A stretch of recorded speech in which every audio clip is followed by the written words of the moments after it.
I'm back here. It's something to do with this. And then... what, do I use oil on the middle bar now? No? This, maybe? No. It's...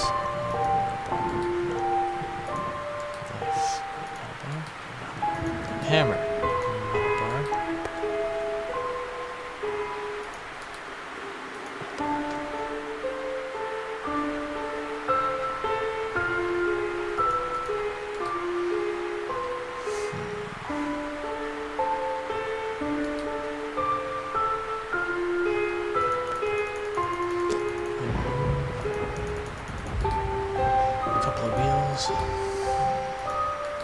Alright, you know what? I'm just gonna go through my whole freaking inventory on the middle bar.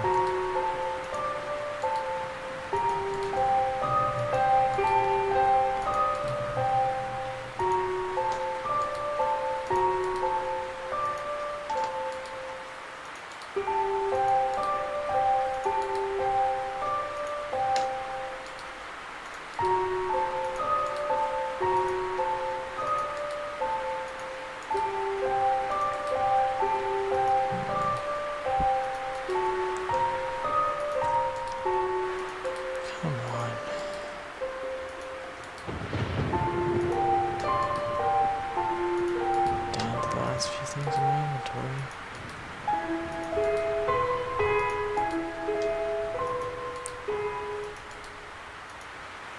Nothing freaking works. Oh, this is making me mad. Alright, now let me guess. Will this stuff work?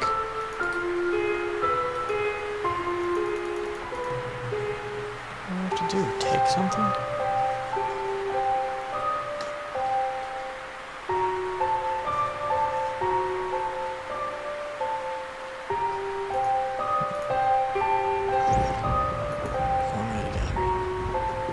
I know for a fact that there's probably a door back there. Because I saw it in my dream.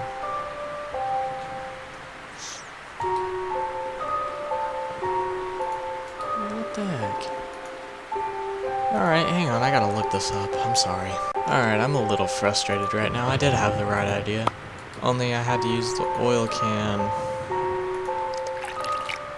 on wheel 1. Wheel 2.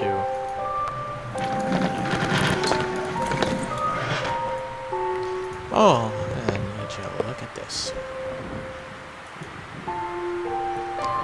Doors have the garden repaired, reminding me of something I had read. No, I actually saw this exact door in a freaking ass dream. Board just with both hands. Use the hammer.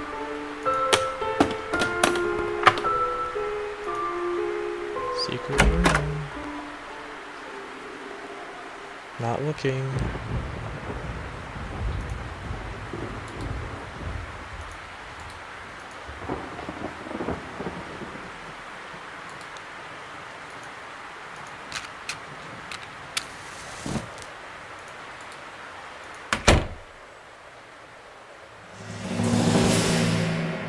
Aw, you son of a bitch.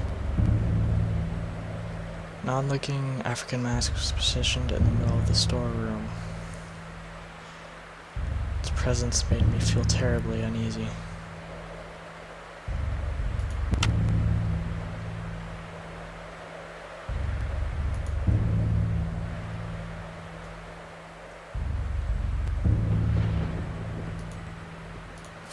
Alright, what do these say?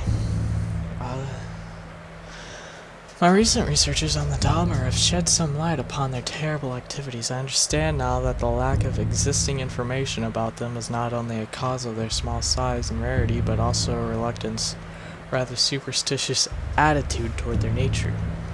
And some of the most important historians in South Africa will refuse to mention their name, usually referring to them as the War Tribe. After digging into some of the most obscure books I could find about the subject, I must admit now that reading them made me very nervous and uneasy. Bringing back the memory of those horrible acts I witnessed that day, I can't understand why any human being, uncivilized or not, would behave in such a manner. War among savage tribes is of course very common and a recurring theme in history, but the Dahmer, they went even beyond war. Usually a tribe will engage in battle to conquer new territory or perhaps defeat an enemy. They did it for the sole reason of destruction and extreme love for violence.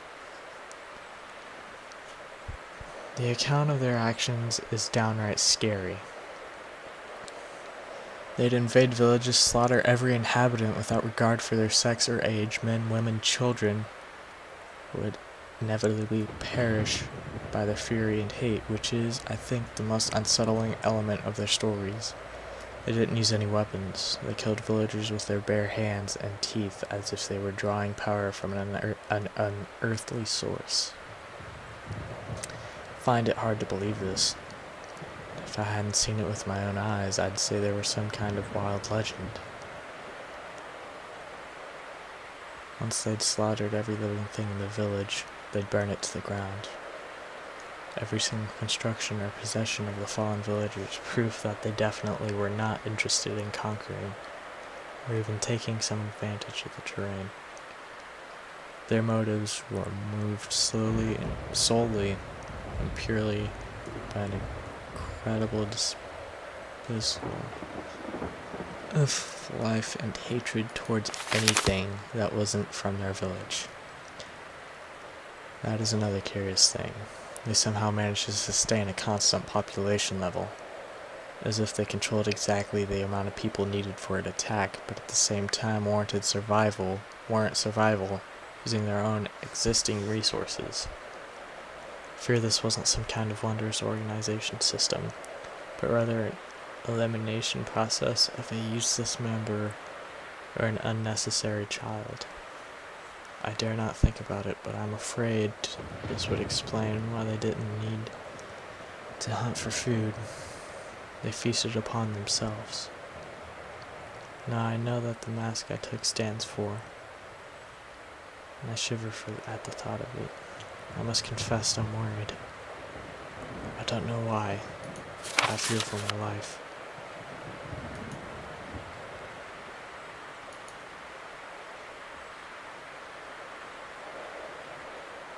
I fear for mine too now.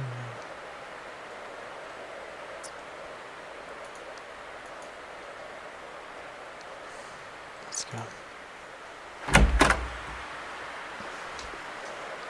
Hope the phone will be working again. Oh boy, oh boy, oh boy.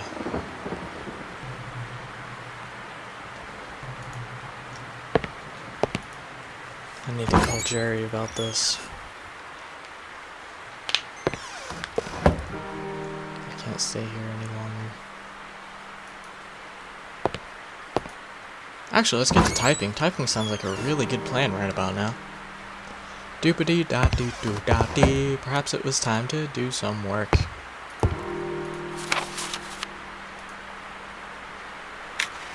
Type it, type it, type it, type it, type. Type, type, type, type, type, type, type, type, type, type, type, type, type, type, type, type.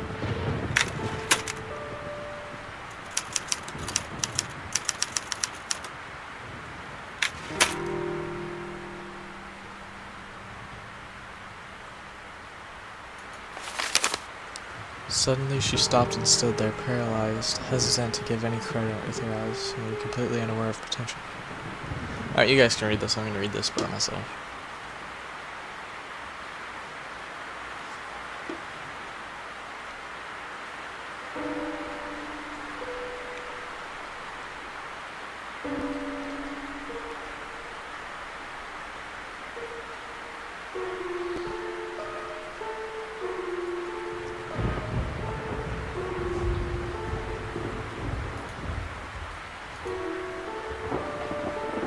This house were too exciting to stop now. I thought that maybe I'd investigate further today and return to work tomorrow.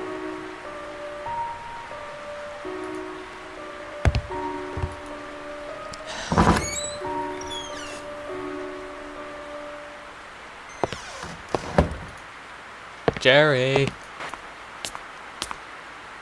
I need to talk to you, Jerry.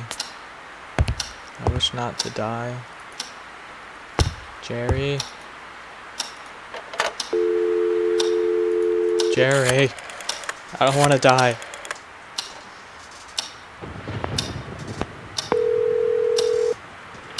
Yes? Jerry, it's me. You won't believe what I've found here. Try me. It's about the happenings that led to the murder you told me about. There's an impressive backstory surrounding this place and many loose ends. It would seem nobody ever stumbled upon this. Shouldn't you be working on your book? Are you listening to me? James Blackwood was into some very weird stuff and possibly dangerous. Something tells me this case is much more complex than it was thought to be. Why don't you inform the authorities? I'm sure they'll be dying to reopen a long-forgotten case about some crazy old psycho killing his wife. No way. And miss all the fun? I'm doing this on my own. I wonder if those noises I heard have anything to do with this. Maybe James Blackwood was trying to hide something. Like in that book, where an old man was guarding the entrance to hell. I bet this James Blackwood person had a doorway like that in his basement. Those dreadful noises must be the sounds of the damned coming for you. Why, thanks, mate. That's been very helpful. Great to have friends like you. Then stop talking about all this nonsense. Do you have any idea how crazy it sounds? You're a writer, not some fancy PI. I'll get to the bottom of this. I know I will. I'm certain there's much more to James Blackwood than a simple act of murder. Now you're sounding more morbid than usual. Simple act of murder? Stop being a drama queen. I'm a grown-up and I'm pretty aware of what I'm doing. Fine, go chase around the ghosts of James Blackwood. I'll stay here in the real world. I'll let you know about my progress.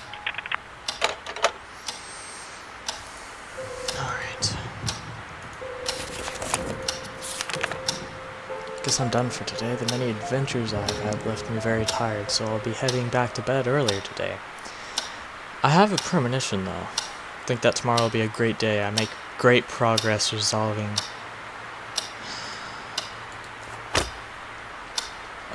time for nightmares. Damn it. Alright, I'm probably gonna cut the recording here. I mean, I'll just say goodbye and then I'll pick up recording again. I'll upload these 2 parts today. So,